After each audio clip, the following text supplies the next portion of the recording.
শিশু দিৱস বুলি ক'লেই LP স্কুলত পঢ়ি থকা দিনবোৰলৈ মনত পৰে। আৰু এটা হৈছে শিক্ষক দিৱস। এই যে মিমছবোৰ ওলায়, এনেই নোলায়।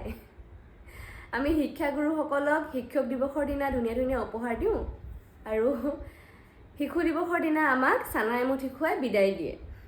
তেতিয়া হৈছিলোঁ বাৰু তেনেকুৱা। আৰু আমি শিক্ষক দিৱসতো তেনেকৈ একো দামী উপহাৰ দিয়া নাছিলোঁ, কেৱল ঘৰৰ পৰা গামোচা এখন লৈ যাওঁ, পিন্ধাওঁ, তেনেকৈ আৰু শিশু দিৱস বুলি ক'বলৈও আজিৰ দৰে তেতিয়া ইমান ডাঙৰকৈ উদযাপন কৰা নাছিল। আজিকালিহে এইবোৰ কেক কটা, কিবা কিবি বিভিন্ন ধৰণৰ মানে বেলুন আৰি ধুনীয়াকৈ সজোৱা, এইবোৰ আগতে ইমানকৈ নাছিলেই।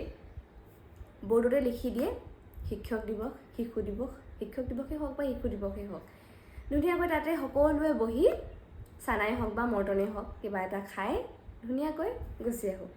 কিন্তু আজিকালি ইমানেই মানে স্পেচিয়েলকৈ আয়োজন কৰে, ভাল লাগে দিয়কচোন। সময়ৰ পৰিৱৰ্তন আৰু তেতিয়া আমি যিটো পাইছিলোঁ আৰু এতিয়া ল'ৰা ছোৱালীসকলে যি পাইছে, ভৱিষ্যতে হয়তো তেওঁলোকে এতিয়া পাই থকাখিনিও কম বুলিয়ে ক'ব, মানে তেতিয়া এনেকুৱা আছিলে, আজিৰ দৰে নাছিলে বুলি।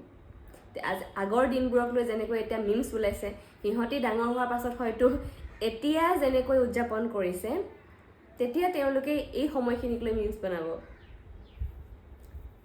যুগৰ পৰিৱৰ্তন আৰু।